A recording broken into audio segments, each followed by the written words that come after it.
Bismillahirrahmanirrahim. Qala al-musannifu rahimahullah ta'ala wa nafa'ana iyyakum wa sallallahu barakatuh ulumihi bayanud dawa'i alladhi yufi maradul hasadi anil qalbi, penjelasan tentang obat yang dapat membersihkan penyakit hasad dari hati.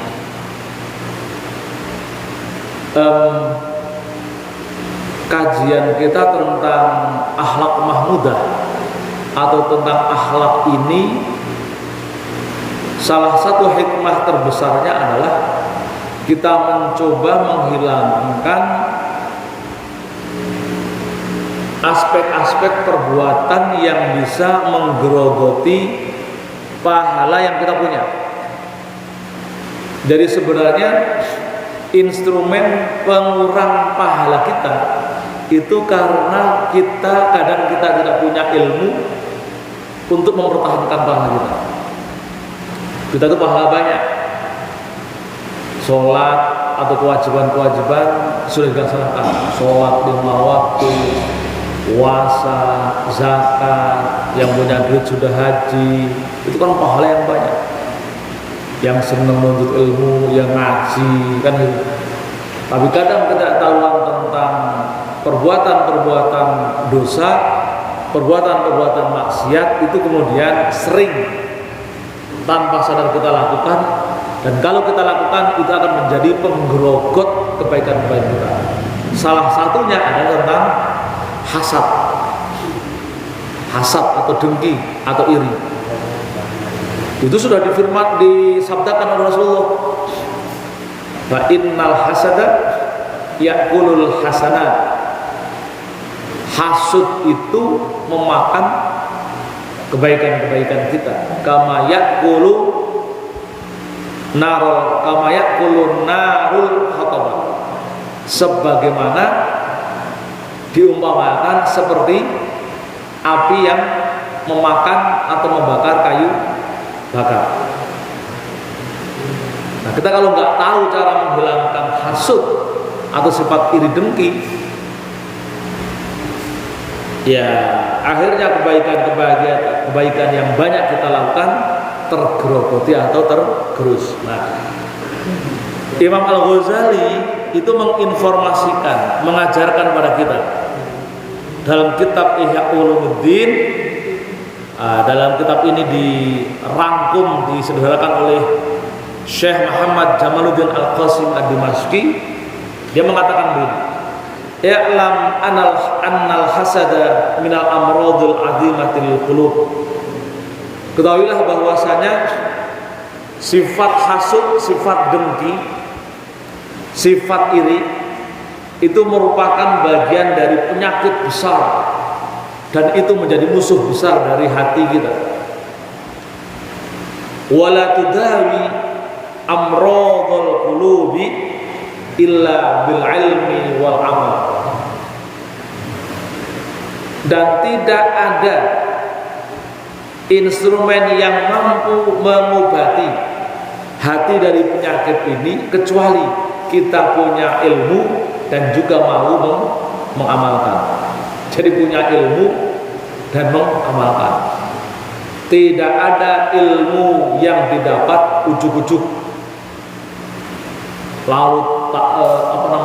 Tahu-tahu kita menjadi tahu, menjadi pintar-pintar. Dimanapun kalau kita dapat ilmu itu mesti dengan belajar, pasti. Ya memang ada orang-orang tertentu yang dapat ilmu ujuk-ujuk, yang sering disebut dengan istilah ilmu laduni. Tapi ilmu laduni itu kan hanya khusus untuk orang-orang tertentu. Ilmu laduni itu gini, orang tahu-tahu pinter, kan nggak mungkin ya tahu-tahu pinter. Tapi ada yang orang tertentu yang tahu pinter, tapi ini kasus-kasus khusus saja. Ada orang anak kiai yang dia jarang ngaji, jarang ngaji, tapi sering bergaul saja dengan orang-orang soleh. Tapi riyadhahnya bapaknya itu kuat. Suatu saat ini punya pondok pesantren besar, lalu kemudian meninggal bapaknya. Dia belum sempat punya ilmu, lalu meninggal bapaknya. Kayak pesantren. Lalu ada semacam riyadhah tertentu bagi anaknya kiai tersebut karena harus menjaga santri yang sekian banyak. Lalu dia meminta amalannya yang tertentu, lalu tahu-tahu pinter mengamalkan amalan, lalu pinter, tahu-tahu pinter. Tapi itu kan hanya orang tertentu.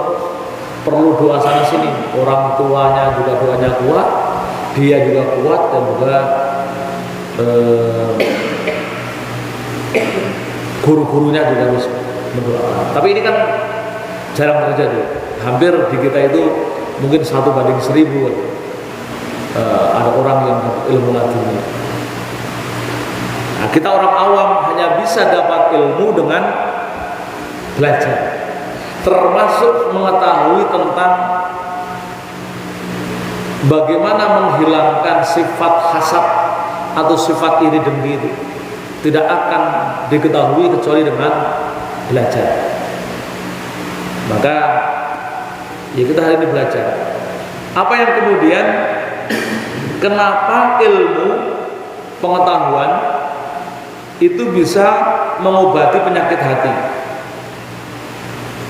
Ini kata, saya bacakan ibaratnya, wal ilmu nafi'u, dan ilmu yang bermanfaat limaradil hasadi, bagi orang yang punya penyakit hasad atau orang yang sakit hasad, huwa antu arifat atau anta rofa tahqiqan, karena dia kemudian tahu, betul-betul tahu, annal hasada dhararun alaika fid dunya wad din.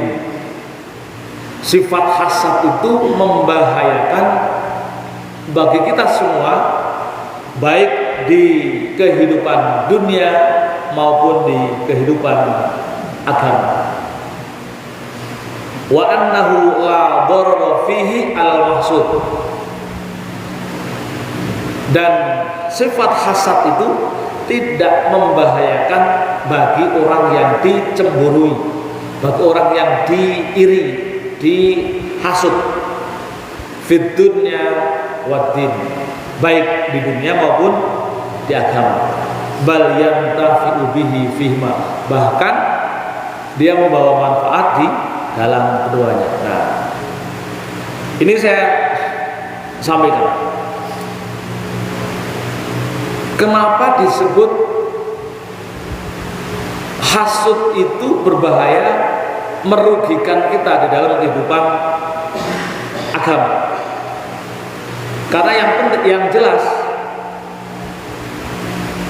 bahwa annaka bil hasadi sahatta qada Allah taala. Orang yang hasud itu membenci keputusan Allah. Kan gitu ya? Membenci takdir yang diberikan oleh Allah kepada kita. Misalkan contoh, orang benci atau iri terhadap kekayaan yang dimiliki oleh orang lain. Kita tahu bahwasanya orang itu hidup miskin, hidup sejahtera, hidup bahkan hidup bahagia, bagian dari qada Allah, ketentuan Allah. Nah, sekarang yang penting itu mengetahui konsep qada dan takdir. Jangan dikira kemiskinan itu adalah qada, tapi takdir iya. Apa maksudnya ini? Memahami qada Allah, Allah sudah menentukan di Lauhul Mahfuz, ketentuan, rumus, sunatullah. Misalkan orang yang malas bekerja, maka dia akan miskin. Nah, itu qada ketentuan. Orang yang tidak menjaga kesehatan, maka dia akan sakit. Itu qada Allah. Bukan kemudian ditentukan rijal akan sakit tanggal sekian.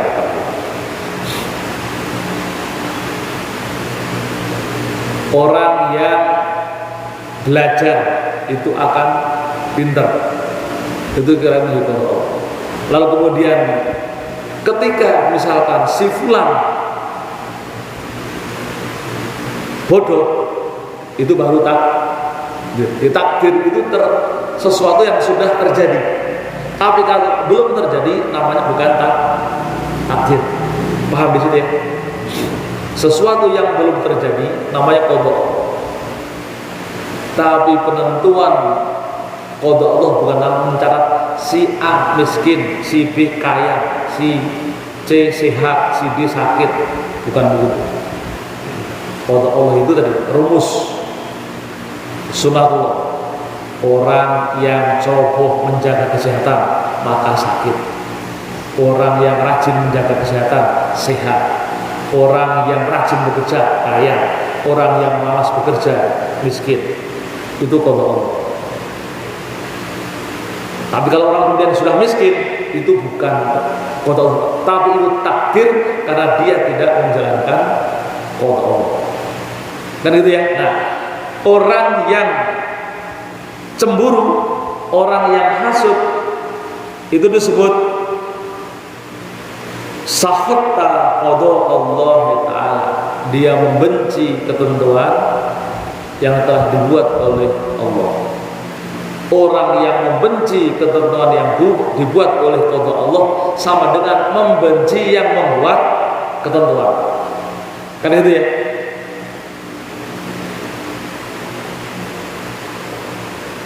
Maka bagaimana kita akan dicintai oleh Allah wong kita saja tidak mencintainya. Kan begitu. Wa karihta ni'matahu allati qasabha, dan kita membenci kenikmatan yang telah ditentukan olehnya baina ibadihi wa adlihi alladhi aqamahu fi milkihi. Jadi orang yang hasud, orang yang cemburu, itu dia melakukan kecemburuan terhadap ketentuan Allah, termasuk tadi sudah kita menjalankan ketentuan Allah, lalu kita dapat bagiannya dan kita membenci dengan bagian yang diberikan. Itu jeleknya orang. Makanya kalau orang yang hasud nggak terima dengan ketentuan Allah, itu jinayatun fi hitqatit tauhid, pelanggaran berat. Itu jinayatun itu pidana. Kalau bahasa kita itu pidana. Tapi bahasa ini pelanggaran berat dalam bertauhid kepada Allah. Annaka faraqta awliya wa anbiya. Karena dengan demikian kita mengingkari ajaran-ajaran yang disampaikan para nabi, para rasul dan para kekasih Allah. Dan kita tahu rasul, nabi, para wali itu adalah menyambungkan ajarannya sampai kepada kita.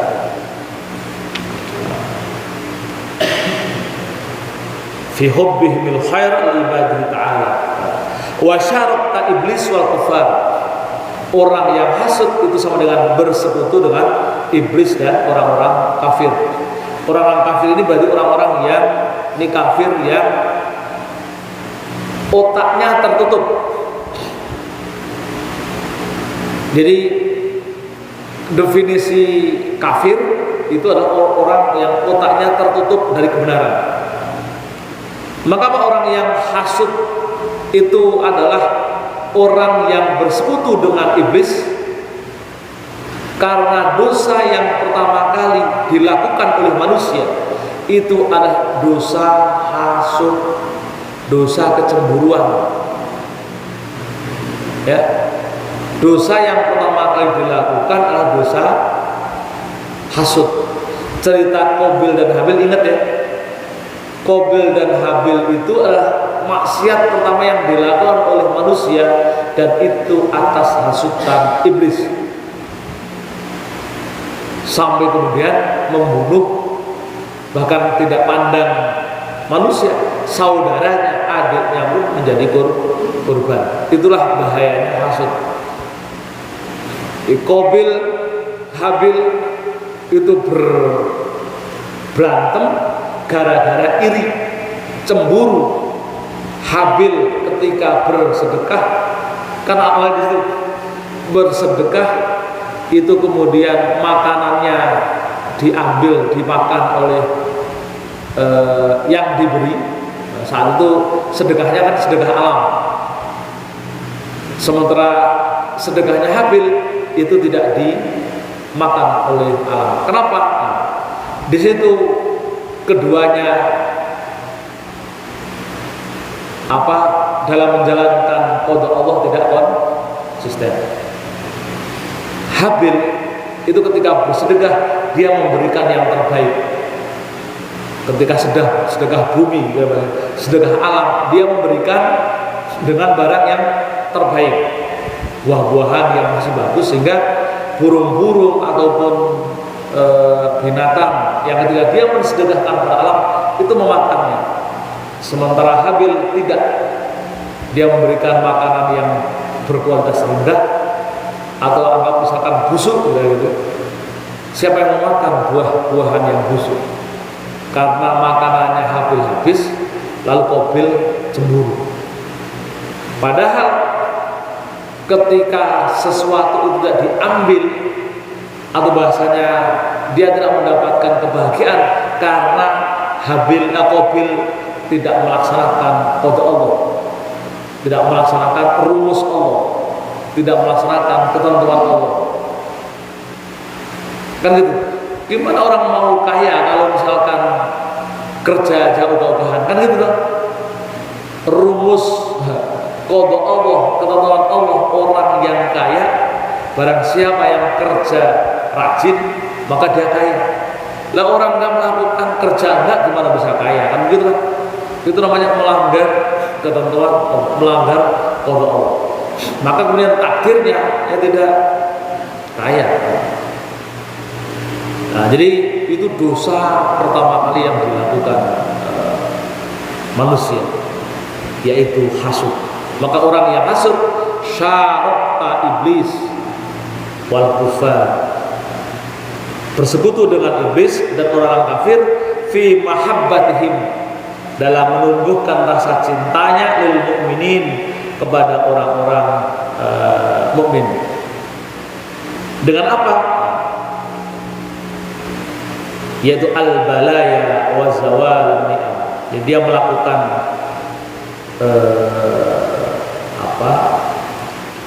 mara bahaya atau bencana dan upaya menghilangkan kenikmatan. Wa hadhihi khaba'ithun fil qalbi. Ini adalah kotoran-kotoran di dalam hati. Takulu hasanatil qalbi, yang akan memakan kebaikan hati. Inilah dzururnya di dalam agama.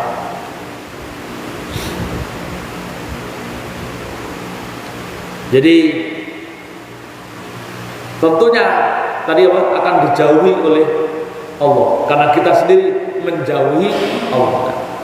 Wa amma kaunuhu dhararan fid dunya, sementara di dalam kehidupan dunia, fa huwa annaka tata'allamu bihasadika fid dunya au tata'azzaru. Di dunia orang yang hasud itu sebenarnya cari penyakit. Dalam ilmu kesehatan, orang yang cemburu itu orang yang selalu terganggu dengan kesejahteraan atau kebahagiaan yang diberikan pada orang itu akan menjadi penyakit hati, masuk ke otak lalu jadi stres. Kan gitu. Orang tetangga beli kulkas, kepala langsung terasa panas. Kan gitu. Orang tetangga beli apa namanya TV atau beli apalah yang kira-kira, atau beli sofa, misalnya begitu, hatinya langsung bergejolak. Kan begitu kira-kira. Orang hasud itu melihat kebahagiaan tetangga, apapun itu, walaupun itu hanya sepotong kue, membuat hatinya dan pikirannya terganggu. Apapun itu dan akan jadi masalah. Karena suudzon, prasangka buruk itu akan menyertai pada dirinya. Orang stres itu sudah penyakitnya macam-macam. Yang punya gulanya melesat tinggi. Orang kalau punya gula tinggi cepat naiknya, itu tanda-tandanya stres. Itu ya. Artinya kalau mau kita bahagia aja, walaupun punya gula bahagia aja, insya Allah tetap sehat. Orang punya darah tinggi itu stres. Orang nggak ada orang yang bahagia itu punya darah tinggi. Orang punya darah tinggi itu karena stres. Dominasi awalnya stres. Kalau kita bahagia, darah tinggi itu ya turun. Ya kalaupun tinggi-tinggi kita tetap sehat. Tapi kalau stres langsung melesat ya. Nanti ujung-ujungnya menyerang apa namanya? Pembuluh otak, stroke akhirnya. Jadi orang stroke itu stres, lebih banyak karena stres. Nggak ada orang bahagia itu stroke tuh. Makanya kalau kita saat ini sudah punya penyakit, berbahagialah. Biar nggak berlanjut. Orang darah tinggi, stroke, apalagi cepat mati jantungan, itu orang stres. Kan gitu. Makanya ini disebutkan, ini di ulama udah nulis begini. Tata'al annaka tata'allama bihasadika fid dunya aw tata'adzabu bihi wa la tazalu fi kamadin wa ghamin. Jadi orang yang hasud itu akan menyakiti dirinya sendiri. Bahkan dia akan selalu susah, wa ghamin, dan panas. Panas.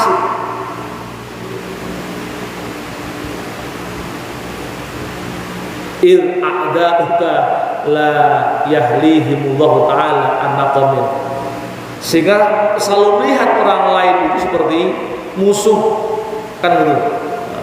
Itu di dunia sengsara, hidup cuma sebentar mikirin orang lain. Aduh, jangan banyak kalau punya rasa begitu, buang, karena berbahaya bagi kesehatan.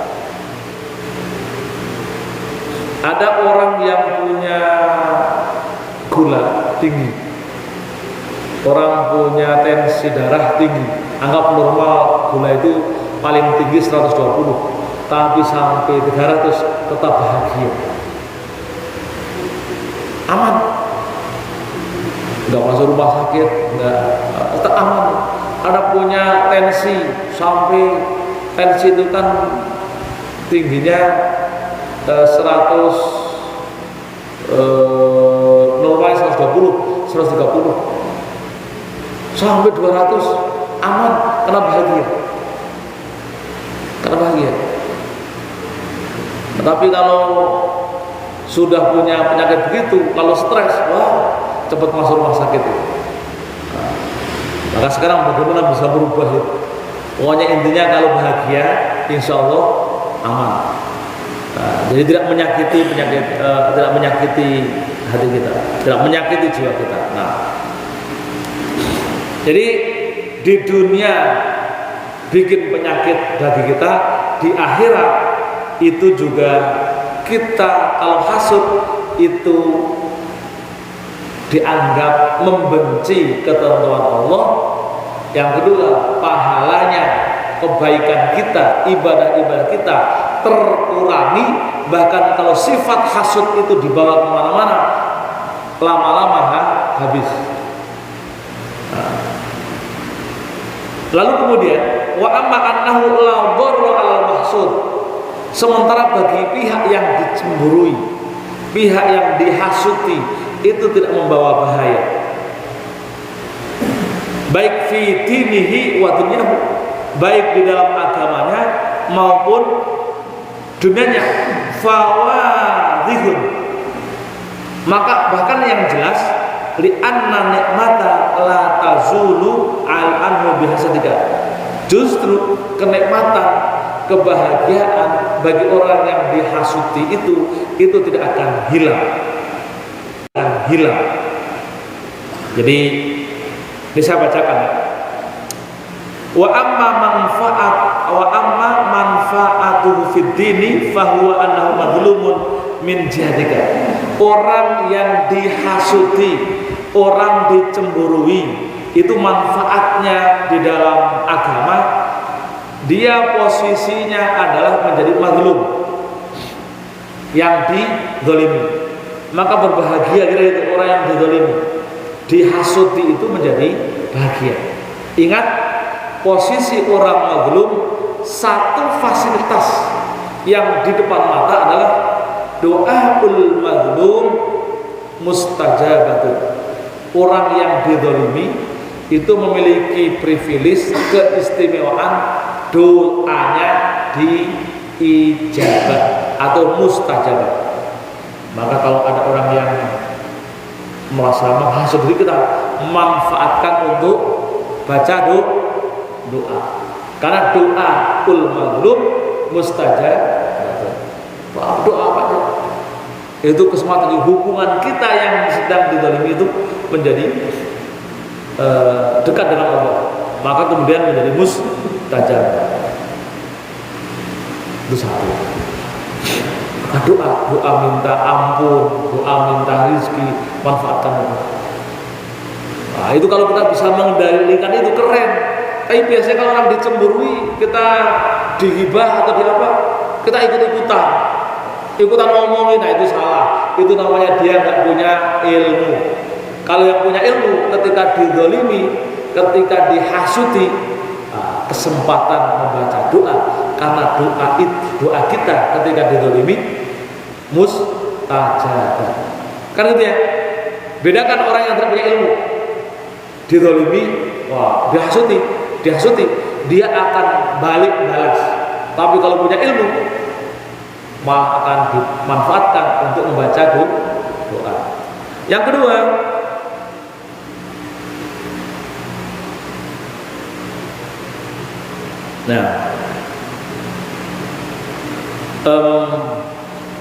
idza ahrajakal hasad minal qawli wal fi'li bil ghibati wal qadhi fihi wa hadki satrihi. Orang yang hasud itu sampai kemudian mengeluarkan dengan perkataan dan perbuatan, baik dengan ghibah, caci maki, bahkan membuka rahasianya, wa dzikri masa musawaihi, dan menyebut keburukan-keburukannya. Fahadhihi hadaya tahdidan, ini menjadi hadiah besar, hadiah baik. Ilaihi idza tahdi ilaihi hasanatika hatta talqahu yaumal qiyamati muflisan mahruman. Jadi kalau kita digibah oleh orang lain, dibuka aibnya oleh orang lain, disebutkan keburukannya oleh orang yang hasud, kemudian dicaci maki, maka itu adalah hadiah besar. Ya. Kenapa? Karena siap-siap saja orang yang mencaci maki kita, orang yang mencela kita, orang yang ngomongin aib kita akan menjadi muflis. Apa itu muflis? Bangkrut. Rasul pernah bersabda, "Ara'aitum manil muflis?" Apa yang kalian ketahui tentang muflis, orang yang bangkrut? Kata sahabat ketika ditanya tentang istilah bangkrut, mesti jawabannya adalah kebangkrutan material. Maka jawabnya sahabat, al-muflis la dirhama wala mata, orang yang tidak punya uang dan tidak punya kebahagiaan, bangkrut. Kata Rasul, al-muflis, kata Rasul, wa huwa yahmilu ujuras shalah wa ujuraz zakah wa ujural hajj thumma syatamahu wa darabahu wa ghabahu thumma akhrajat hasanatika ilaihi. Orang-orang yang muflis itu adalah mereka yang ketika di di akhirat membawa pahala-pahala kebaikan, pahala sholat, pahala haji, pahala zakat, pahala puasa, tapi dia melakukan dosa, dia mencela, dia mencaci maki, bahkan menyakiti saudaranya, maka kemudian di akhirat kebaikannya terpaksa dikeluarkan, diberikan kepada orang yang dicaci maki. Nanti kemudian ketika kebaikannya habis, maka dosa yang dicaci maki, yang dihasut, yang dighibahi itu diberikan kepada yang mencaci maki. Kira-kira ini keuntungan orang yang dihasut. Jadi dia dapat keuntungan, yang menghasut menjadi muflis, menjadi bangkrut. Jadi inilah yang menjadikan tambahan wawasan kita bahwasanya obat menghilangkan hasut itu salah satunya adalah ilmu. Kita harus punya ilmu ini. Rugi kita sudah sholat tiap hari, bahkan jamaah pagi-pagi subuh yang kayaknya masih tidur asik, kita harus ke masjid karena sholat jamaah pengen cari pahala, kan begitu. Pahala-pahala itu habis gara-gara kita tidak punya ilmu. Kalau hasut, ngomongin orang, ghibah, cemburu kepada orang lain, membuka aib saudaranya, itu mengurangi atau menggerus pahala kita, kan begitu. Nah, kalau kita tahu begini kan, nggak mau rugi kalau kita menghibai orang. Jadi ini harapan-harapan kita semua yang akan menjadi obat, ya. Jadi amalun nafi'u fihi fahuwa ayyukallifa nafsahu naqidun ma yataqadahul hasadu wa dzalika bitawadhu'i lil mahsudi wa thana'i wal madhi wa idhari syurbi ni'mah. Jadi selanjutnya setelah tahu ilmu itu, maka menjadi penting dia beramal dengan amaliyah yang bermanfaat, yang itu akan mengurangi beban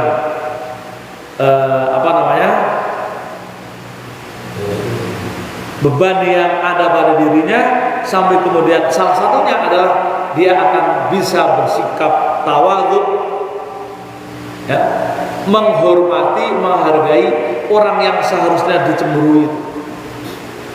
Kalau dia misalkan pinter, kita tawadhu karena kemudian punya prasangka positif terhadap orang yang dicemburui, maka berusaha meniru, kan begitu. Hanya boleh cemburu dalam dua hal. Pertama adalah orang yang berilmu, orang punya ilmu Quran, dia kok pinter baca, lalu kita ingin meniru, cemburu pada orang pinter, lalu kemudian kita ingin meniru, nah itu boleh. Cemburu tapi ingin meniru, itu yang kemudian memposisikan kita tawadhu lil maksud, rendah diri terhadap orang yang dicemburui. Lalu kemudian akan muncul kata-kata baik, pujian, kan gitu ya, dan bahagia ketika orang itu bahagia. Jangan SMS, susah melihat bahasa bahagia, senang melihat orang susah, SMS. Susah melihat orang senang.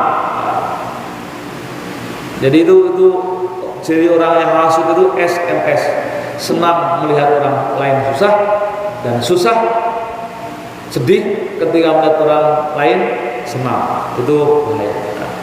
Maka kemudian kita didorong untuk menunjukkan kebaikan dengan cara berprasangka baik, lalu akan memunculkan idharus surur, menunjukkan kebahagiaan ketika dia diberikan kenikmatan. Fata awadal qulub, maka kemudian hati itu akan terbangun kebiasaan ila ta'alufi wa tahabi, kepada rasa kelembutan dan kasih sayang, saling menyayangi antar sesama. Wa bidzalika tastarihul qulub, maka dari situ kemudian hati itu akan beristirahat, menikmati kebahagiaannya. Min alamil hasadi, dari penyakit hasad. Wa ghammit tabahud, dan panasnya rasa cemburu atau kemarahan. Fahadhihi hiya adwiyatul hasadi, inilah yang disebut dengan obat dari penyakit hasud. Jadi wahya nafiatun jiddan, ini akan menjadi membawa manfaat yang besar sekali bagi kita semua. Wallahu a'lam bishawab. Ya, jadi gitu ya. Mudah-mudahan. Jadi sekali lagi, obat hasud itu ilmu. Kita tahu ilmunya, apa bahayanya, apa keburukannya, dan kalau bisa meninggalkan apa hikmahnya, kan gitu. Kalau kita beramal agar kemudian hasud tidak menimpa kita, bahkan kemudian dengan amal itu bisa melembutkan hati kita dan menumbuhkan rasa cinta dengan sesama saudara kita yang beriman atau sama muslim. Jadi ini satu perhatian, satu kepedulian yang sangat penting sekali, karena ini adalah amaliyah yang menggerogoti paling cepat. Di dunia terlihat, di akhirat apalagi, kan ini ya, di dunia terlihat, di akhirat lebih cepat. Rasul sudah mengatakan tadi apa? Hasud, iri dengki, cemburu itu akan memakan kebaikan seperti api membakar kayu. Kecepatannya itu, kebakaran itu 1 jam itu sudah beberapa rumah, karena saking cepatnya. Kira-kira cepatnya begitu. Hasud memakan kebaikan begitu. Jadi kalau kita sudah melakukan hasud di dunia, itu kebaikan kita sudah berkurang banyak. Itu kalau merujuk hadis itu. Kalau kemudian hasud itu diikuti dengan ghibah, tadi ya, menyakiti, membuka aib saudara muslim yang dihasuti, maka nanti di akhirat itu akan menjadi perantara kita yang hasud menjadi muflis. Itu yang 2 pesan itu saja yang ditekankan di kitab ini, dan juga ditekankan betul Rasulullah, jangan sampai kita hasud. Makanya pesan di hadis itu, iyyakum wal hasad. Iyyakum wal hasad. Jauhilah olehmu sifat hasud. Kalau di Quran itu, ya ayyuhalladzina amanu la tahasadu wa la tabaghadu. La tahasadu wa la tabaghadu. Janganlah kalian saling hasud, saling cemburu, karena dari situ akan menyebabkan saling membenci. Maka kemudian kelanjutannya wala tabaghadu, dan jangan saling kalian membenci. Karena tadi dampaknya berbahaya terhadap amaliyah kita. Oke, sampai di sini. Barangkali ada yang mau didiskusikan? Cukup? Kita akhiri taklim pagi kita. Mudah-mudahan sekali lagi ini ilmu akhlak yang paling besar berpengaruh pada kehidupan kita sehari-hari. Mudah-mudahan kita bisa memahaminya, lalu kita bisa mengamalkannya dan menjalankannya sehingga amaliyah ibadah kita, kebaikan-kebaikan kita tidak tergerus atau